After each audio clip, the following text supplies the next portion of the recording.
Esperamos que sea del interés de la audiencia este tema que se torna cada vez más importante en nuestro ejercicio diario. Hemos hablado con frecuencia del consentimiento informado en diversos eventos y durante más de 4 años hemos estado más insistiendo en él, insistiendo en el proceso, en la necesidad de la comunicación suficiente que limita la inconformidad de los pacientes. En todos estos siempre hemos hablado de un proceso, de una tribuna libre. Sin embargo, es tal la información y desinformación con respecto a la emergencia sanitaria que cursamos, que se hace indispensable que comencemos a retomar aspectos muy específicos para hacerlos del conocimiento de los pacientes que están a nuestro tratamiento. Vamos a hacer una pequeña exposición inicialmente de los pormenores más específicos de la relación de la ortopedia con el COVID-19, con la enfermedad que provoca este virus SARS-2. Y el doctor Fernando Ruiz nos va a hacer favor de abordar todas las características que se deben tener en consideración en el manejo de los pacientes en esta emergencia sanitaria, tanto en el aspecto electivo como en el aspecto de urgencias. Esto, como todo, tiene dos extremos. Es la importancia del padecimiento para el paciente, su entorno y la comunidad, y para el personal de salud que participa. A diferencia de los aspectos clínicos, en el aspecto quirúrgico se hace todavía más importante considerar todos los elementos de prevención que se requieren para la seguridad del paciente, del entorno, pero muy importantemente para el equipo de salud. Entonces, voy a solicitarle al doctor Ruiz, tenga a bien, por favor, tomar la palabra para hablarnos de estas COVID-19 y cirugía ortopédica programada y de urgencia. Buenas noches. Gracias por su asistencia y espero que esta plática pues tenga realmente un valor, nos ponga sobre aviso acerca de las diferentes consideraciones que debemos tener cuando atendemos a un paciente con probable COVID-19. ¿Qué riesgos son los que puede tener un paciente? El virus, el agente, es el SARS-CoV-2. La enfermedad es COVID-19. Esa es la diferencia.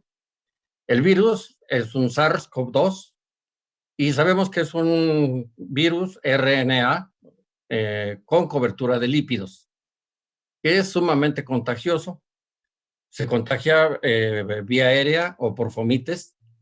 El tiempo de incubación que tiene, la media es de 5 días, que puede ser de 4 días a 11 días una vez que se ha adquirido el virus. Importante la estadística que tenemos en la actualidad. El 12% de pacientes fallecidos, el 12% es médico. La población general está de 3 a 6.5 en promedio el porcentaje, y tiene una letalidad de 33% en pacientes mayores de 80 años, por lo cual tenemos que tener consideraciones muy especiales en caso de que veamos un paciente traumatizado o bien un paciente que tengamos programado para cirugía por arriba de los 70 años de edad. El tipo de transmisión, y esto es una de las cosas que vamos a tener que advertirle al paciente mediante el consentimiento informado, y saber que hay una serie de factores tomados desde el punto de vista incluso personal. Sabemos que la transmisión es persona a persona, que es por vía aérea y puede ser por gotas de saliva o por microgotas, es decir, por aerosol. Hay también una contaminación vía fecal oral y a través de fomites. Se han hecho estudios de cuánto tiempo dura el virus vivo, entre comillas, en el plástico, en los metales, en diferentes consideraciones. Esto es lo que tenemos que considerar primero. en la actualidad, ¿por qué una situación importante es la relación persona a persona? Pues porque si en la actualidad estamos teniendo tanto una consideración de una sana distancia, al introducir al paciente a un hospital, lo tenemos sumamente en riesgo de contagiarse. La enfermedad, el COVID-2, el cuadro clínico, está fundamentado, se presenta tos, fiebre, cefalea y disnea como un dato de gravedad. Por así decirlo, en las consideraciones grandes que tenemos, estos serían los criterios mayores. Si el paciente tuviera estas consideraciones, bueno, es una situación muy orientada hacia esta patología, y sabemos que puede tener otro tipo de manifestaciones como son las artralgias, mialgias, odinofagia, rinorrea o conjuntivitis, dolor torácico. En algunos lugares se le ha dado mucha importancia a no oler bien, a que no se abate el sentido del gusto. ¿Qué porcentaje? Se han estudiado inclusive la cantidad el porcentaje que se presenta. La fiebre se presenta en el 88% de los casos, la tos en el 68%, cansancio en el 38%, producción de flemas en el 33%, dificultad respiratoria en 18%. Hay hallazgos radiográficos y hallazgos de laboratorio. ¿Qué riesgos tiene este cuadro para el paciente? Número uno, encontrarse que cuando vamos a programar o hacer una cirugía al paciente, podemos encontrarlo en una etapa asintomática. Ya está contagiado, pero está asintomático en un periodo de ventana. Luego viene el contacto con el personal médico y paramédico en el hospital.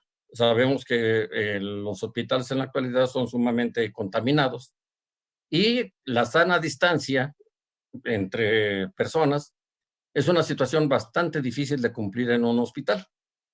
Sabemos, se han hecho estudios acerca de cuánta gente tiene contacto con el paciente. Un paciente que entra por urgencias tiene contacto el primer día entre 60 y 80 personas, pues desde que el momento que entra a urgencias es recibido por la admisión, sigue enfermería, sigue trabajo social, sigue los médicos, los auxiliares y demás. Entonces, si es una cirugía programada, se calcula que el paciente tiene relación aproximadamente con 40 personas más. Si hablamos de 40 personas ahorita con sana distancia y probable contaminación, pues tenemos un alto riesgo de que esto se infecte. Aquí tenemos en las redes sociales, nos han puesto este esquema donde un paciente exhala, presenta mucho y dice que si ninguno de los tiene cubrebocas, tiene una probabilidad de contagio muy alta.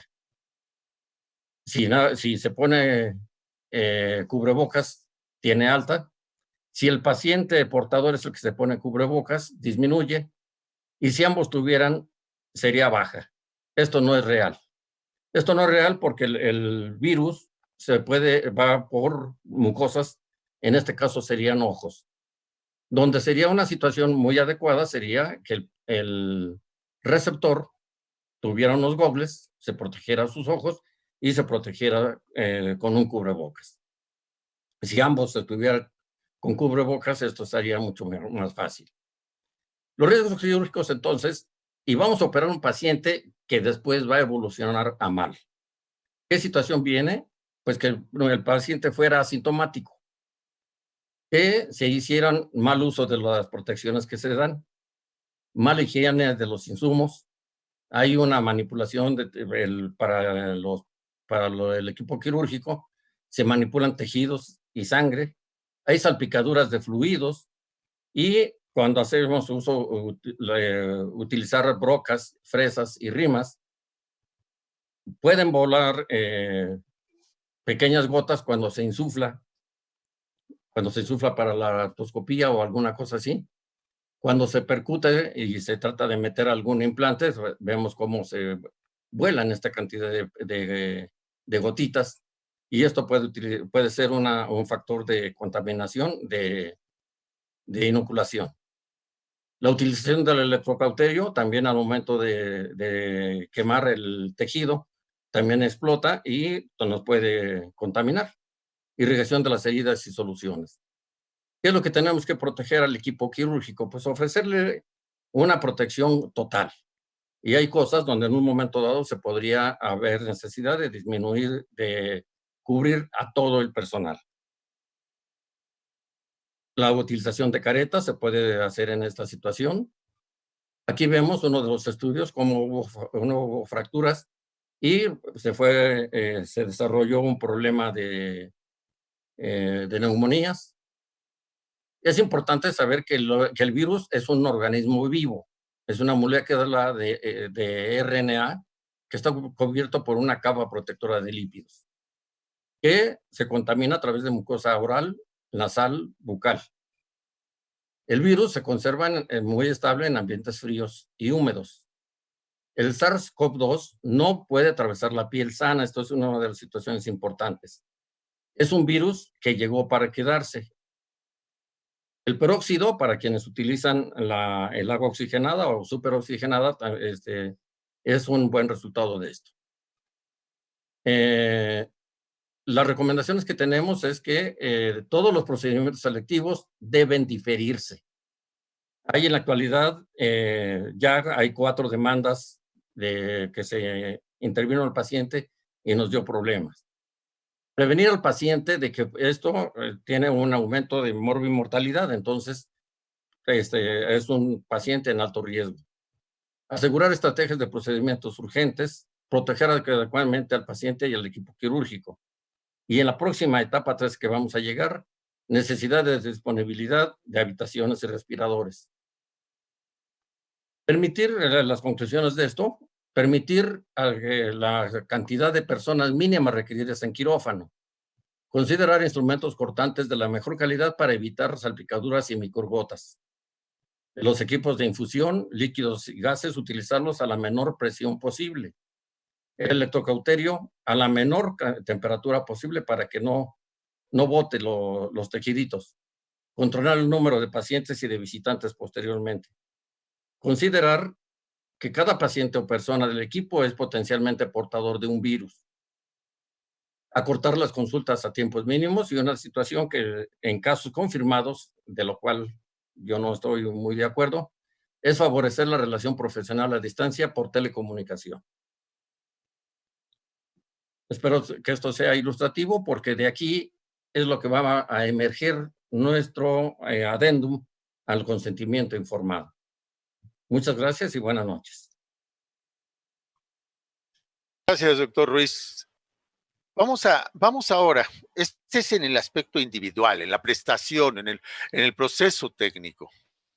Es muy importante y es más que nunca el peso que tiene la relación médico-paciente, en la cual tanto en el servicio público, social o privado hay aparentemente una negativa a prestarle el servicio al paciente cuando no logramos hacerle comprender cuáles son los pormenores.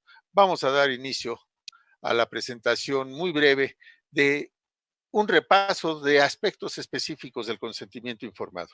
El consentimiento informado, ya lo hemos visto en muchos foros, que es hasta por la Suprema Corte de Justicia de la Nación, una necesidad, no una carta, no un requisito, es el hacer del conocimiento específico y la conciencia en las personas sujetas a tratamiento de los riesgos que implica la participación del médico en su vida. Los elementos que se deben tener en cuenta en todos los procesos de consentimiento informado son los objetivos que se persiguen con el proceso que se propone, las molestias y los riesgos, los beneficios, el grado máximo aproximado, las alternativas factibles, siempre excluyendo los tratamientos inútiles y explicando por qué. El curso espontáneo del padecimiento, si no se sujeta al tratamiento, y las consecuencias de no sujetarse al mismo. Opiniones y recomendaciones del médico específicamente para ese paciente. Pero no todo el tiempo se puede hacer la misma explicación. En el momento actual es más que nunca importante establecer en el procedimiento de urgencia o en la atención de urgencia, dejarle claro al paciente la gravedad tal que requiere un procedimiento inaplazable y en forma inmediata.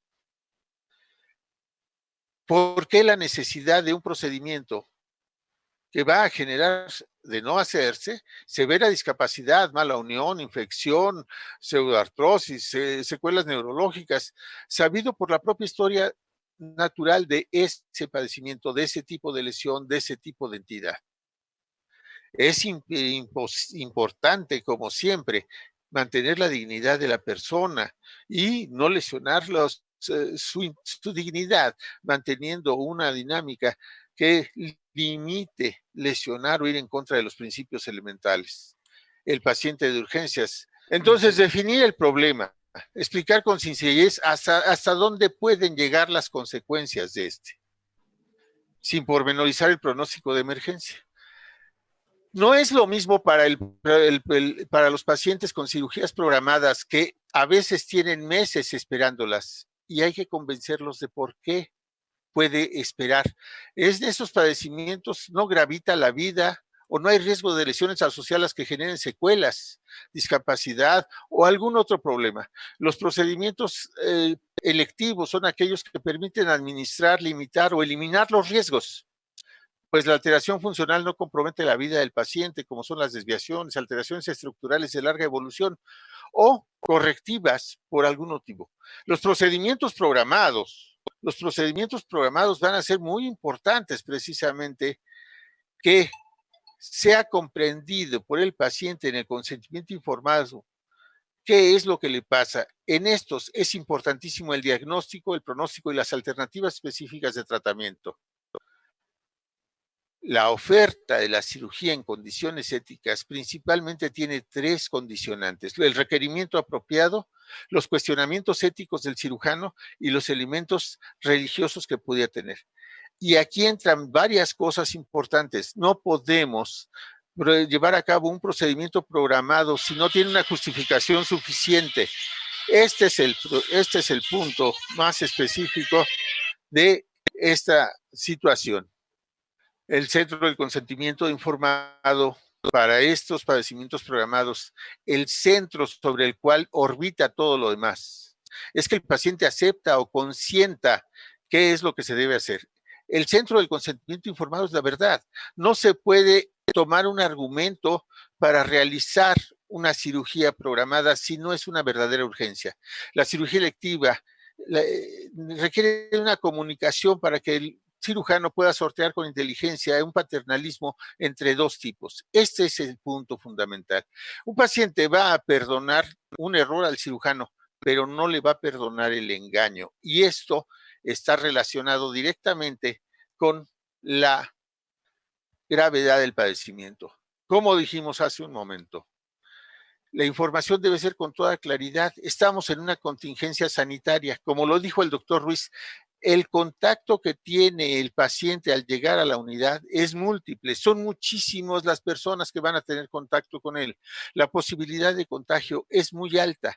Esto lo tiene que comprender y saber por qué no podemos realizar atender padecimientos selectivos y tenernos que enfocar específicamente al manejo de la urgencia, que sea justificado su manejo y justifique el sujetarlo a un riesgo.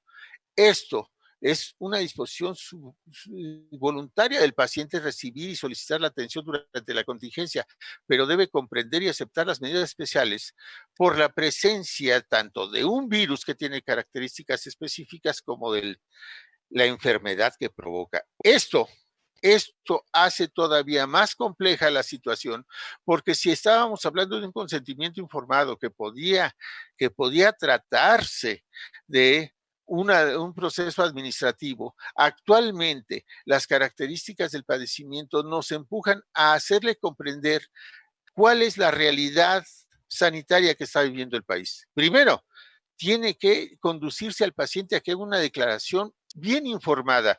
La cantidad de elementos que corren en las redes, que se habla en los medios, que conducen a una confusión muy grave del paciente. Por lo tanto, el paciente debe comprender que la enfermedad COVID-19 es causada por ese virus, que no es lo mismo el virus que la enfermedad. Debe entender que esta tarda en manifestar síntomas, que debe declarar que está enterado que los contagios suceden con personas que aún no presentan síntomas, y esos portadores del virus suelen ser altamente contagiantes, más de lo que su imaginación misma da. Debe saber que no es posible determinar oportunamente de manera confiable por la demora que tienen los resultados de las pruebas.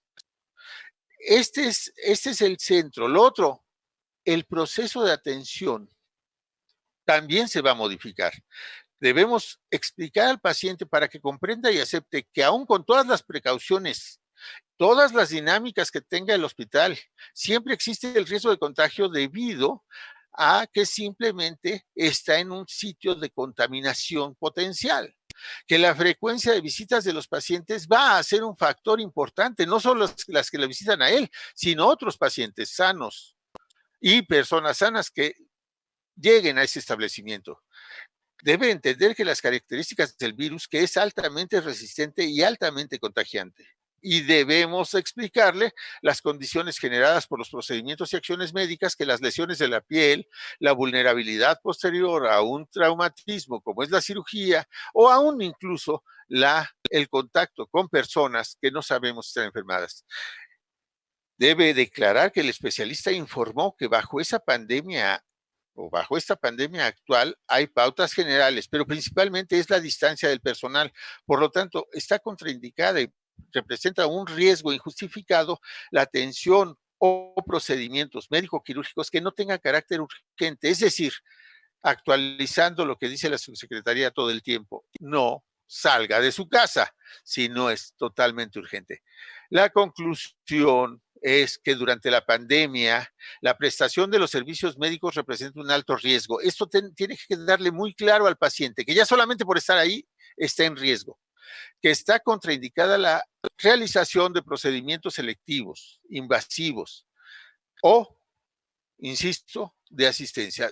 En los casos de urgencia es necesario concientizar bien al paciente y a sus familiares de la excepción que constituye la naturaleza del diagnóstico y la inminencia de su atención, así como la eventual necesidad de aislamiento forzoso, puede suceder a pesar de tomar todas las previsiones y medidas de protección contenidas en los manuales de la institución privada, pública o de cualquier tipo, toda vez que la pandemia me obliga a tomar medidas que pueden ser agradables durante la estancia. Invitar al paciente a que señale claramente si ha tenido síntomas o los está padeciendo. De aquí se desprende la necesidad de un consentimiento, pero el consentimiento ya existe, de un adendum al consentimiento.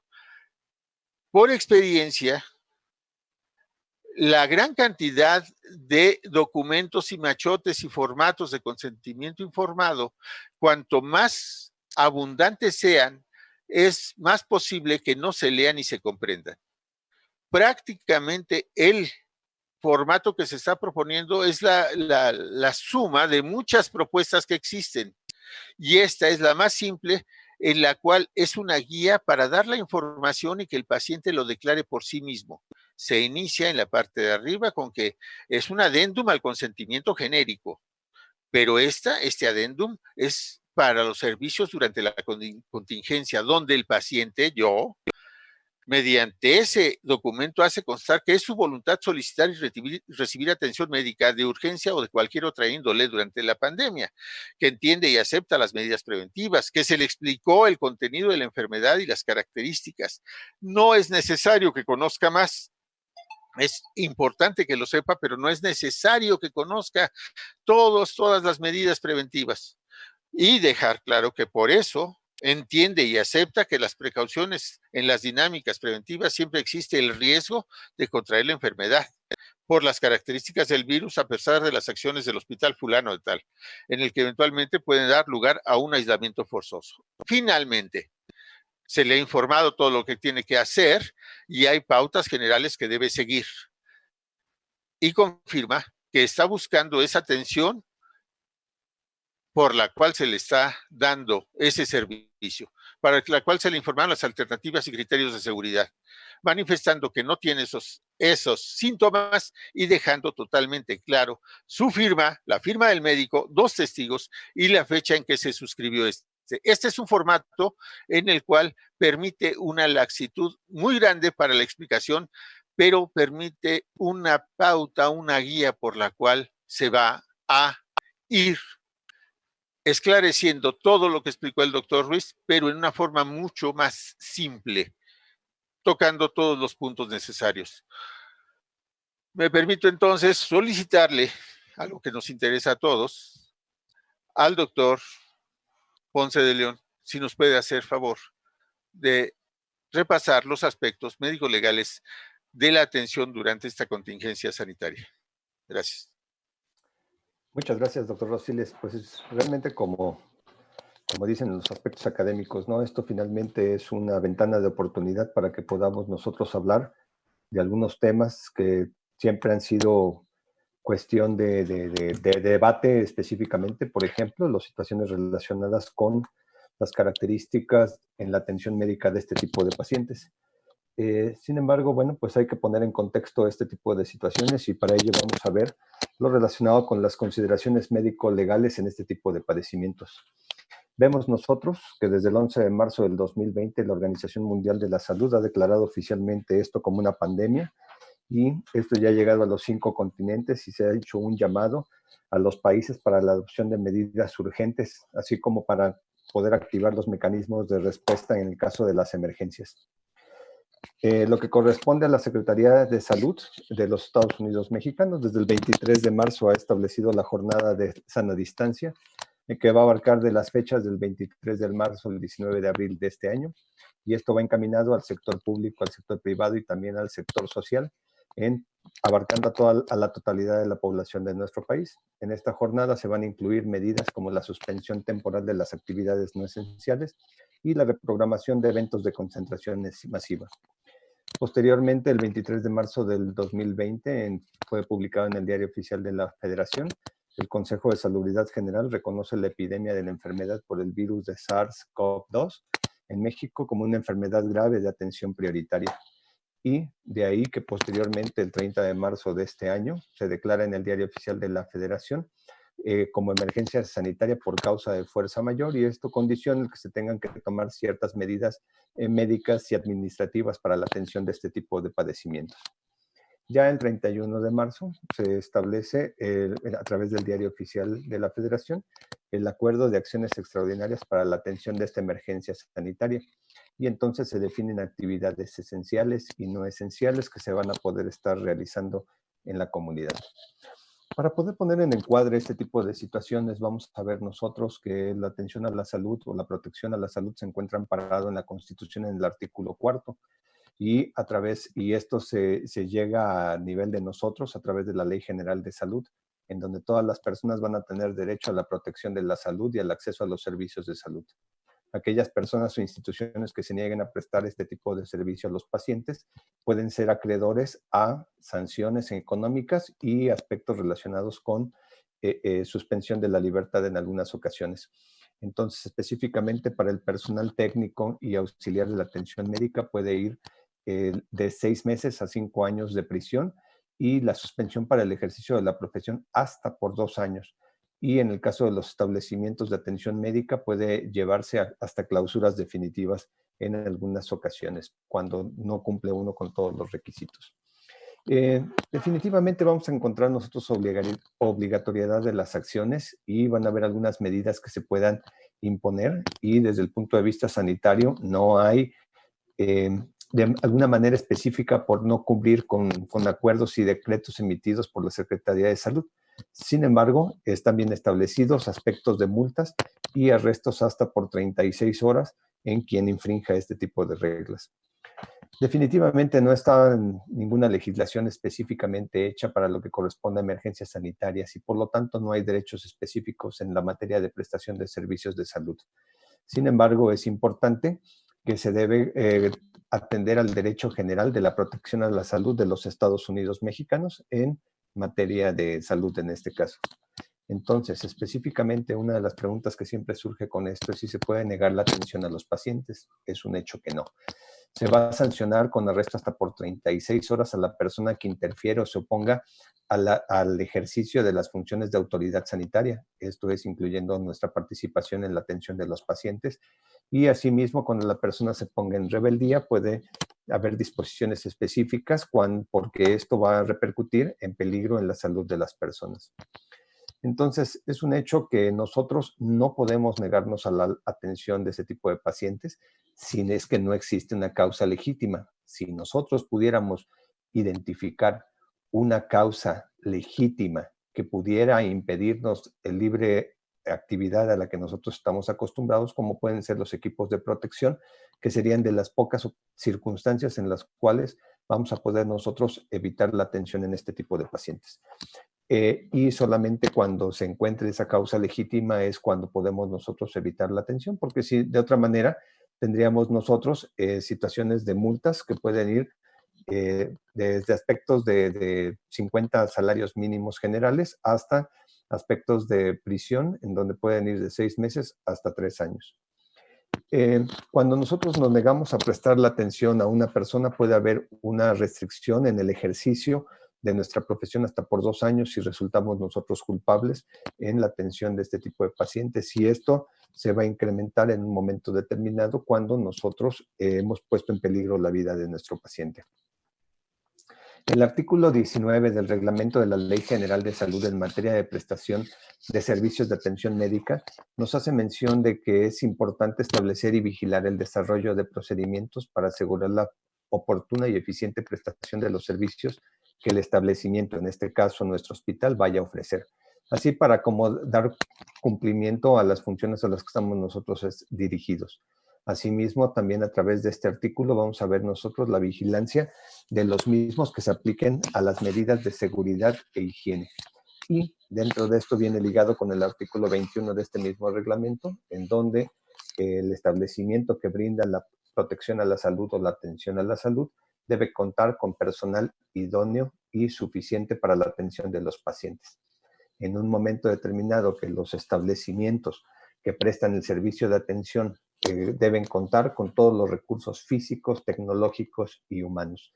Y posteriormente también vemos que la protección del médico está basada o está respaldada a través de la Secretaría del Trabajo y Previsión Social en la norma oficial mexicana, en donde hablan relación con el equipo de protección personal y el uso de manejo de este tipo de equipos en nuestros centros de trabajo. De ahí que, bueno, pues es importante determinar como obligación del patrón que debe proporcionar al trabajador equipo de protección personal que debe utilizar el trabajador en función de los riesgos a los que estamos expuestos nosotros en la atención de los pacientes. Y esa protección debe ir encaminada para que nosotros podamos atenuar la exposición cuando nos sometemos a factores de riesgo y este equipo de protección personal con el que vamos a contar nosotros debe ir acorde a las características de físicas de cada uno de nosotros. Entonces, algo que nos protege para que nosotros podamos tener un libre ejercicio de la profesión es desde la Organización Mundial de la Salud, donde hablan de que nosotros como personal de la salud tenemos el derecho a poder laborar con equipo de protección adecuado para la atención de los pacientes. Dentro de este equipo que vamos a tener nosotros a nuestra disposición puede ir desde mascarillas, uniformes quirúrgicos, guantes, protección ocular y si nosotros estamos expuestos a procesos de la generación de aerosoles, entonces el uso de la mascarilla N95 es bien importante. Y ya se ha estadificado bien en qué tipo de áreas del hospital en donde nosotros laboramos, necesitamos utilizar ciertos aspectos de protección personal que van a depender definitivamente de las actividades que nosotros estemos realizando dentro de nuestro hospital. La Comisión Interamericana de Derechos Humanos también ha protegido los derechos humanos relacionados con aspectos económicos, sociales y culturales y específicamente que dentro de los aspectos que nos compete es que las personas que hayan de proseguir realizando sus actividades laborales deben ser protegidas de los riesgos de contagio del virus. Y posteriormente puede haber sanciones para el personal o el responsable sanitario, y esta puede ir en multas que pueden ir de 200 a 500 veces el salario mínimo, y cuando este tipo de establecimientos para ofrecer servicios de salud carezcan del personal suficiente e idóneo o equipo material o local adecuados para que puedan prestar sus servicios adecuadamente. Y en caso de reincidencia se puede llegar a la clausura temporal. Y ya dependiendo de las condiciones en las que actúe nuestro empleador, entonces ya pueden establecerse si los aspectos en los que está incurriendo son aspectos dolosos, en donde ellos están buscando el resultado típico, esto es, que sabiendo que puede haber alguna sanción, pues intencionadamente se caiga en ello, y culposamente, que es cuando nosotros no estamos buscando el resultado típico. Esto es cuando generalmente caemos nosotros en falta de previsión en la atención de este tipo de pacientes. Definitivamente, el que nosotros lleguemos a realizar actividades en la cual sabemos que pudiéramos estar enfermos y aún con esto seguimos nosotros en la atención de los pacientes, nos puede llevar esto a una sanción que puede ir a prisión hasta de 3 años y en repercusión a todo esto, una multa. El Código Penal Federal nos dice también que nosotros como personal de salud necesitamos brindar atención a los pacientes, ya que en caso de no hacerlo, si nosotros retardamos o negamos la atención a los pacientes, esto se va a encontrar sancionado y puede ir de 1 a 8 años de prisión y de asimismo una multa para que nosotros podamos realizar la atención a los pacientes y que esto sea un tipo de sanción. Posteriormente, debemos garantizar la salud y la vida de los trabajadores de la salud.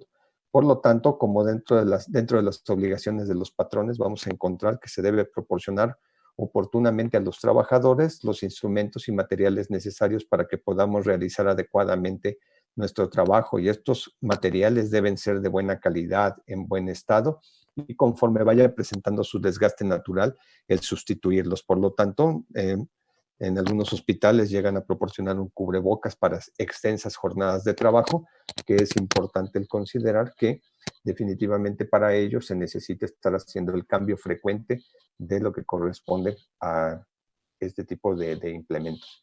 Entonces, dentro de las obligaciones que también vamos a encontrar es que tenemos que tener capacitación y adiestramiento para el padecimiento que estamos atendiendo y ceñirnos a las normas oficiales mexicanas en materia de seguridad de salud y medio ambiente para que nosotros con esto podamos prevenir accidentes y enfermedades laborales.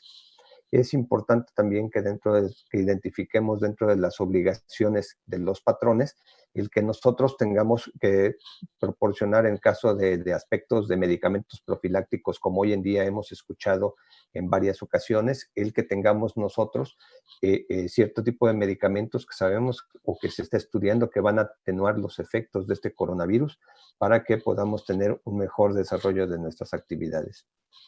Y asimismo, cuando el establecimiento para la atención médica se presenta un paciente con alguna enfermedad infectocontagiosa, nosotros debemos referirlo inmediatamente al servicio correspondiente para que esta persona tenga el mínimo de contacto con otros usuarios. Ya estaba comentando el doctor Ruiz con respecto a que en un momento determinado un paciente que ingresa a un hospital tiene contacto con muchas otras personas. Si nosotros nos encontramos en el establecimiento de atención médica y ya tenemos enfermedad, bueno, necesitamos notificar con respecto al paciente que estamos atendiendo para que se pueda aislar al paciente en un momento determinado. Y para poder hacer frente a este tipo de situaciones de pandemia, entonces el 27 de marzo del 2020 el gobierno de este país ha decretado declaraciones de acciones extraordinarias en las regiones afectadas en todo el territorio nacional en materia de salubridad general, y esto va encaminado a que se pueda disponer de todos los recursos médicos y de asistencia social de los sectores público, social y privado para la atención de esta contingencia médica, en donde, bueno, pues definitivamente todos los hospitales tienen participación para la atención de nuestros pacientes. Y con esto ha llegado a que los hospitales en general tengan que realizar acciones de reconversión empezando por la consulta externa y posteriormente con los servicios de hospitalización, en donde se van a poder identificar algunas áreas de atención médica que tienen que presentar cambios en el régimen que habitualmente vienen realizando para la atención de los pacientes y otras que definitivamente no pueden realizarse modificaciones. Entonces, en cuanto a la Ley Federal del Trabajo, hace mención en el artículo 42 bis que en los casos de que la autoridad competente emita una declaratoria de contingencia sanitaria, como ha estado presentándose en estas fechas, conforme a las disposiciones aplicables, es importante el considerar suspensión de labores en algunos campos estratégicos. Y lo hemos visto nosotros con algunos comercios principalmente, pero en lo que a nosotros compete, suspensión de labores quiere decir, como lo estaba comentando el doctor Rosiles y el doctor Ruiz, que las actividades médicas que no representan una urgencia directa se deben suspender y con esto enfocar todos los recursos disponibles a la atención de esta contingencia.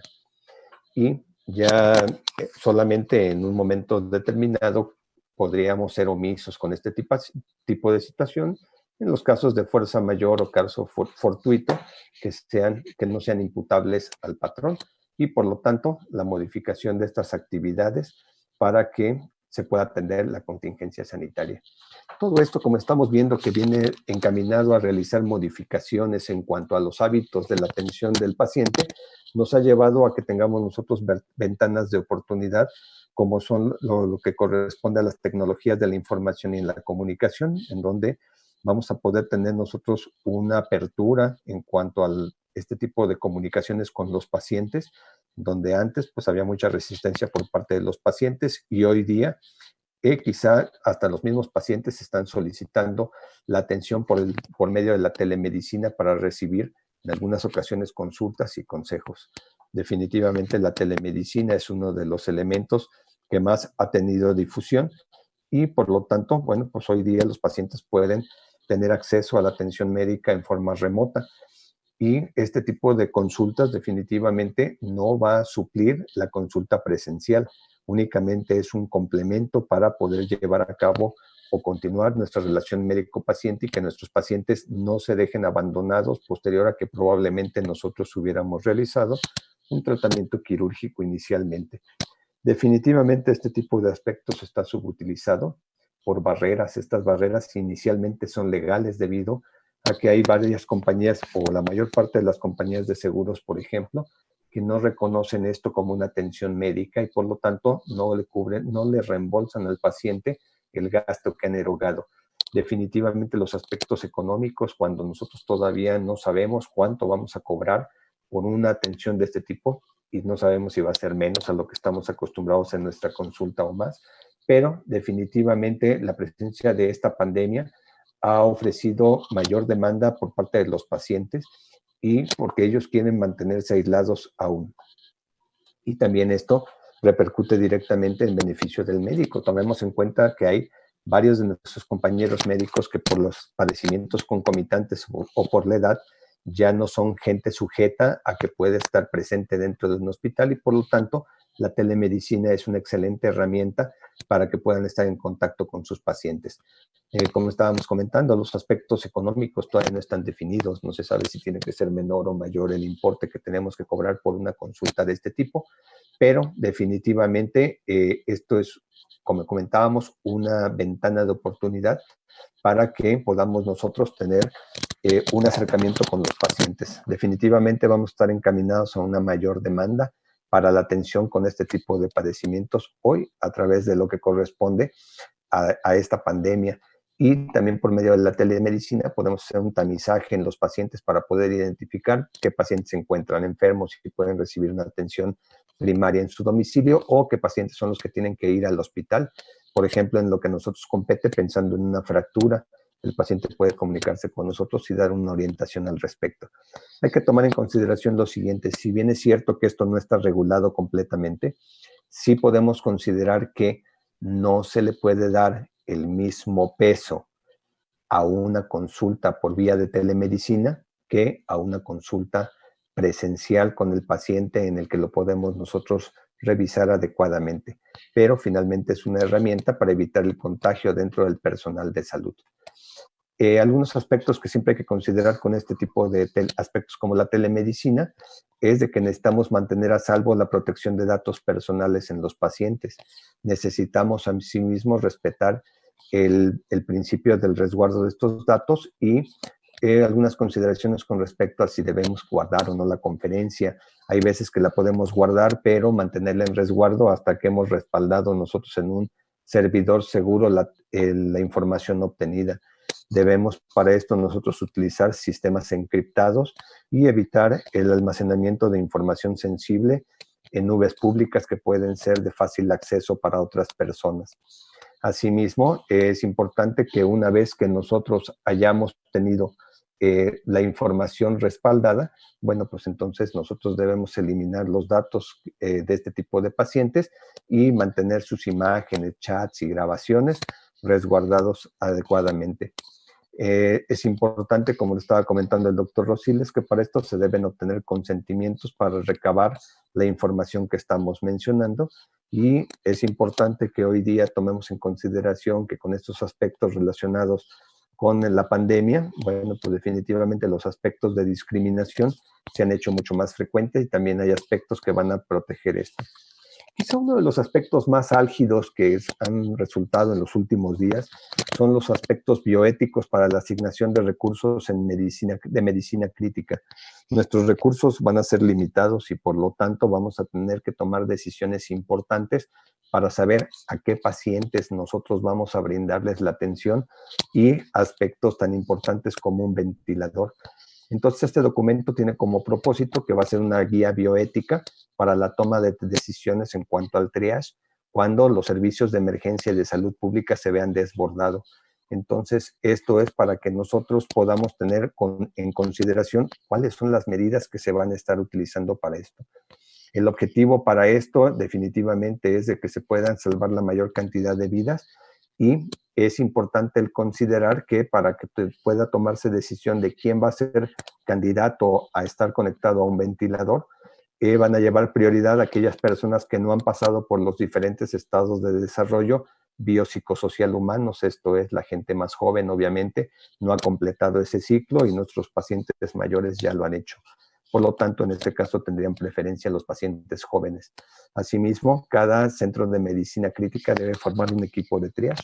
Este equipo de triage va a poder aplican el sistema y posteriormente reevalúan en el paciente crítico.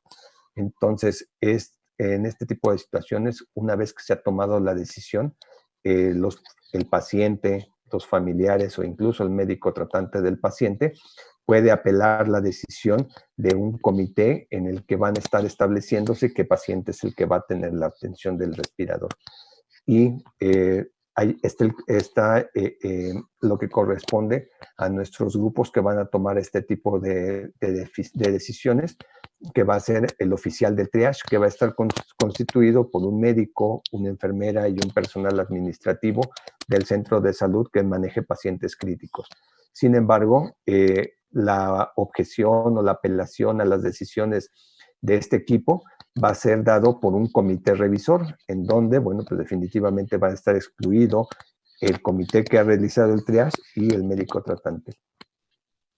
Es importante el que se tenga en consideración que aspectos de las peculiaridades de cada uno de nosotros no van a ser utilizadas para la toma de decisiones, pero sí hay que tomar en consideración que cuando se tiene que designar los recursos para esto, hay algunos aspectos que van a tomarse en consideración. Y la excepción para no tomar en consideración lo antes mencionado es al personal de salud que va a combatir la epidemia de COVID-19. Entonces, el personal de salud que va a estar atendiendo a los pacientes sí va a ser candidato para pasar al primer lugar dentro de la lista de pacientes que necesitan tener el uso de un ventilador. Entonces, hay que considerar que el personal de salud no únicamente es el personal médico y de enfermería. Este personal de salud también son las personas que nos toman las muestras del laboratorio, las personas que realizan limpieza y que están en íntimo contacto con este tipo de pacientes de COVID-19. Entonces, si en un momento determinado nosotros como ortopedista o si fuéramos dermatólogos y nosotros no tenemos o atención directa con los pacientes sometidos al padecimiento de COVID-19, no vamos a caer dentro de esto. Y para poder establecer esto, el que si somos candidatos o no a la atención, pues entonces hay algunas serie de mediciones como es la calificación, la evaluación de SOFA y la evaluación de comorbilidades. Y cuando esto tiene un empate, pues definitivamente los jóvenes van a estar sobre los pacientes adultos mayores, y en un momento determinado que haya empate, hasta el azar puede ser válido para tomar decisiones de quién va a estar conectado a un ventilador, como puede ser algo tan simple como un volado. Y cuando en un momento determinado estemos en igualdad de condiciones, también es cierto de que hay sexos que no van a estar, que van a tener una mortalidad menor, y por lo tanto ese puede ser una condicionante para que pueda asignarse a una persona a un ventilador. Los pacientes que no van a estar conectados a un ventilador o que no hayan perdido ese volado definitivamente van a seguir recibiendo atención médica de soporte. Y todo eso está fundamentado en el Consejo de Salubridad General, en la Ley General de Salud y asimismo en la Ley de Amparo Reglamentaria. Entonces, como conclusión, podemos considerar nosotros que es indispensable la protección para evitar infección por COVID-19 del personal de salud, y el responsable sanitario debe proporcionar las condiciones idóneas para que nosotros podamos realizar nuestra labor en un ambiente de seguridad. Este momento es una ventana de oportunidad para que aspectos como la telemedicina puedan tener auge y con el cual podamos estar nosotros en contacto con nuestros pacientes, y asimismo el que se pueda hacer un análisis con el paso de estos días, estas fechas, detallado acerca de los beneficios o no de esta guía bioética una vez que nuestros servicios de salud se vean rebasados. Les agradezco mucho. Muchas gracias, doctor Ponce. Tenemos una serie de preguntas interesantes. Tenemos una buena audiencia, afortunadamente. Y una de las que se repiten, de las iniciales, es del doctor Bermúdez, donde nos pregunta si, Guzmán, si la cirugía programada deberá suspenderse bajo criterios de argumentos, deberán contener... Momento. No es aconsejable, por el riesgo que se ha manifestado, que se lleven a cabo cirugías programadas. El sector público de este momento está reprogramando todas las cirugías, el sector social también. Se están atendiendo urgencias.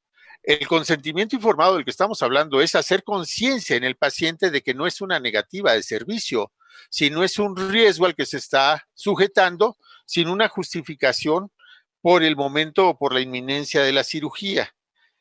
Pero este no es el único criterio para diferir las cirugías. El doctor Ruiz explicó específicamente, y me gustaría que dijera, porque él habló secuencialmente de por qué había que limitar las cirugías electivas. Una, por los riesgos, y que sí, que lo invito a que lo vuelva a tocar nuevamente una vez, porque se necesita disponibilidad de camas, como la manera en que lo expuso fue muy objetiva, muy didáctica. Doctor Ruiz, por favor. Sí, pues número uno es el riesgo al estar en esta etapa, al estar en contacto con tanta gente, que cualquiera de ellos podría estar infectado. Si estamos hablando que en unos días entraremos a la etapa 3, vamos a necesitar camas y respiradores. El riesgo de que cualquiera de los componentes o de los participantes en el trabajo esté ya contaminado es muy alto. Por eso se recomienda diferir los tratamientos quirúrgicos lo más que sea posible. No los estamos contraindicando, al menos en el país. Podemos decir que en España y en Brasil sí está contraindicada la cirugía programada, y no nada más la ortopédica, la cirugía general en cirugía general, en cirugía ginecológica y demás, allá sí está contraindicada formalmente. Aquí en México es nada más una recomendación.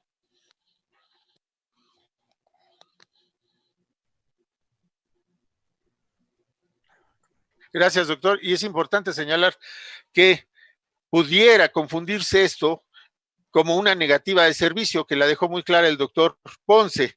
Específicamente, negar el servicio, incurriríamos en una falta. Sin embargo, una negativa de servicio, cuando es justificada, cuando el riesgo al que se somete a la persona es mayor que el posible beneficio, entonces quedaría. Yo no sé si el doctor Ponce quisiera hacer alguna ampliación de esto, porque fue muy específico, incluso con penas que considera la ley. Doctor Ponce, por favor. Sí, gracias. Definitivamente la negativa de servicio no está contemplada. La única situación en la que nosotros podríamos negar el servicio es si no contáramos con los cuidados necesarios para la atención del paciente, pero siempre poner en la balanza el riesgo-beneficio en cuanto a esto. Es importante considerar nosotros que esta guía bioética de la última que estuvimos hablando no se trata de una negativa de servicio. Se trata, fíjense, es un juego de palabras porque no es una negativa de servicio, sino es una posibilidad para que el paciente que tiene más posibilidades pueda vivir. Pero nunca se está hablando de que el paciente que no está recibiendo el beneficio del ventilador, por ejemplo, pueda morir. Entonces, siempre tenemos que ver el aspecto positivo de todo este tipo de circunstancias y, por lo tanto, brindar la mejor atención posible al mejor paciente recuperable también.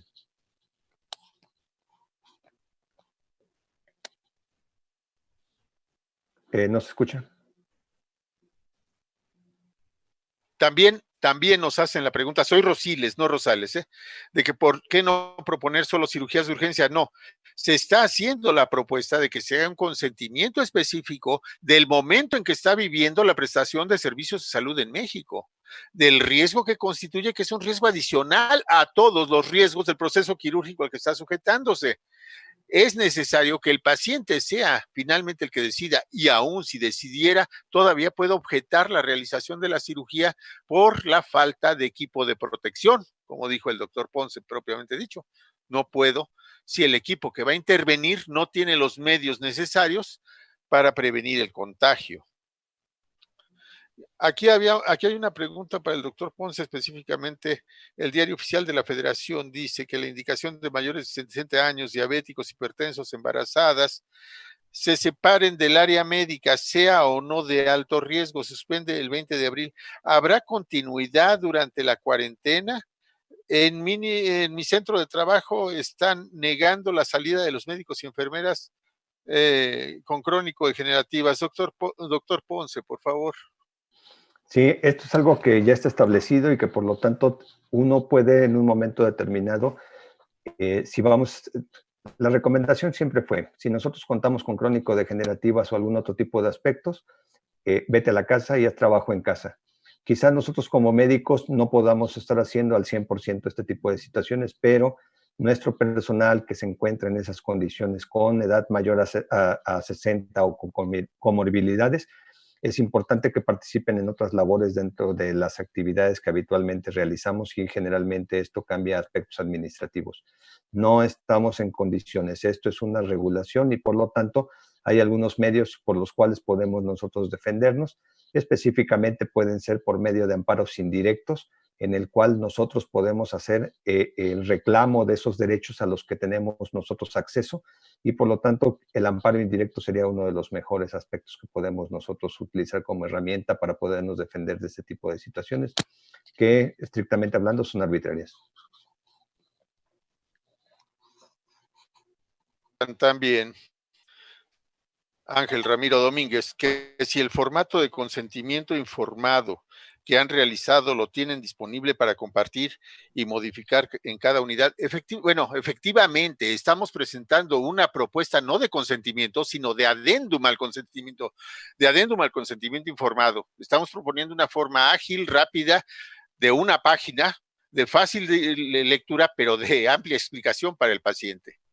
Claro, es la coincidencia de varios formatos de adendum mexicanos y extranjeros que conjuntamos. Existen otros mucho más amplios donde explican absolutamente todo. Este es una propuesta y pues como siempre lo hemos dicho, o yo lo he dicho en esto, el consentimiento informado es un documento que se debe adecuar en la explicación a cada paciente. No sirve un consentimiento informado para todos. Cada paciente hay que hacerle entender aspectos específicos. Hay cosas que ignora más o que ignora menos. Sin embargo, esto pues lo vamos a poner a su disposición. Claro que sí. Es una propuesta. Hay otros, Hay otros que están muchísimo más amplios y a mi juicio muy complejos para que el paciente los entienda. O tu opinión, doctor Ponce, doctor Ruiz, no sé si tú conoces el otro que salió hace 4 o 5 días. Sí. De FEMECOT. Sí, es sumamente amplio y yo creo que hasta cierto punto innecesario puntualizar demasiadas cosas. Entonces, como lo dice el título de la plática, es un adendum al consentimiento informado general que se debe hacer para la patología que cada paciente presenta. En este caso, y esperemos que esto cambie para que se pueda llevar a cabo ya después integrado dentro de las patologías o dentro de las infecciones que pueda adquirir el paciente, pues está este. Ahorita podemos hablar de 4 casos en forma internacional de demandas porque se operó al paciente, tuvo complicación y falleció. Las radiografías que puse, los casos que puse para ilustrar, son casos que fallecieron todos los pacientes por diferentes cosas, pero en este caso fueron pacientes traumatizados con diferentes fracturas y desgraciadamente se complicaron. La complicación ya la traían en un momento dado y fueron positivos a COVID-19. Para no soltar de Fernando, el doctor Delbois dice que ¿qué protección tiene el traumatólogo ante un paciente infectado con fractura expuesta que es urgente de intervenir? Entonces abuso de ti directamente. Ajá. Pues realmente en esta situación no hay forma de quitar la responsabilidad y del paciente tiene que ser tratado conforme todos. ¿Qué es lo que tenemos que hacer? Bueno, pues, la utilización de todos los implementos que ya se han dicho, gogles, quizás hasta una bata impermeable, una bata estéril, normal, yo diría una doble bata, gogles, una careta y demás cosas cuando ya el paciente ha sido confirmado que tiene un COVID. Entonces, esta es la situación. Se tiene que someter a cirugía. Hay un caso en un hospital aquí donde yo laboro, un paciente con una fractura de tibia llegó por las malas condiciones en que estuvo a las 48 horas, tuvo que mandarse a un hospital COVID y falleció 2 días después.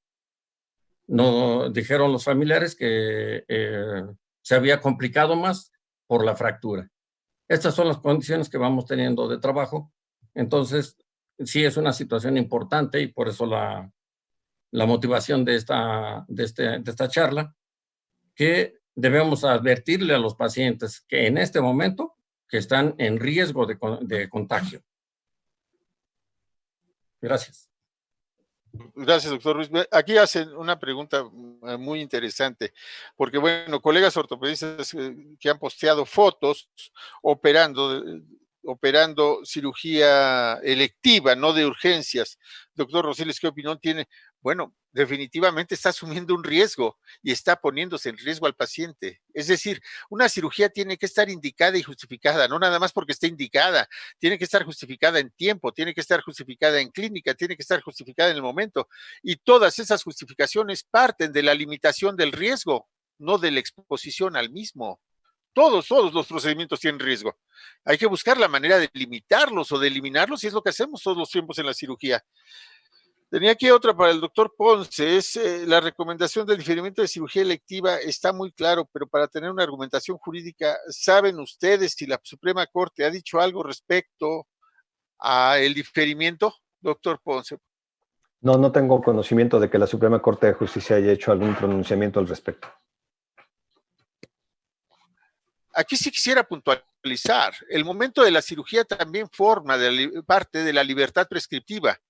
Si bien la cirugía de urgencia tiene criterios específicos, la cirugía electiva tiene la participación del médico, el mejor momento para realizarla, y es en el momento que se conjuntan los tres, el usuario del servicio, el prestador del servicio y el médico tratante. Y si estos tienen que conjuntarse para que haya un conjunto suficiente. Y eso es parte de la libertad prescriptiva. No hay un pronunciamiento que yo sepa tampoco de la Suprema Corte al respecto. Pues son las 9:10. Tengo que decirles, hice lo posible por contestar la mayor parte de las preguntas. Tuvimos una audiencia de 318 personas. Agradezco su atención, su interés, y a las personas que nos felicitaron, pues se los agradezco porque yo no sé manejar esta cosa y no les podía pasar las diapositivas. Muchas gracias, que tengan buena noche. Gracias, doctor Ruiz, gracias, doctor Ponce. Muchas felicidades. Y el consentimiento informado es informarle al paciente, que el paciente sepa lo que se entera. Realmente, un consentimiento bien informado hace que el paciente decida el momento ideal. ¿Sabe qué? Ahorita no quiero contagiarme, no quiero morirme en este momento. Muchas gracias. Buenas noches. Gracias. Buenas noches. Hasta luego.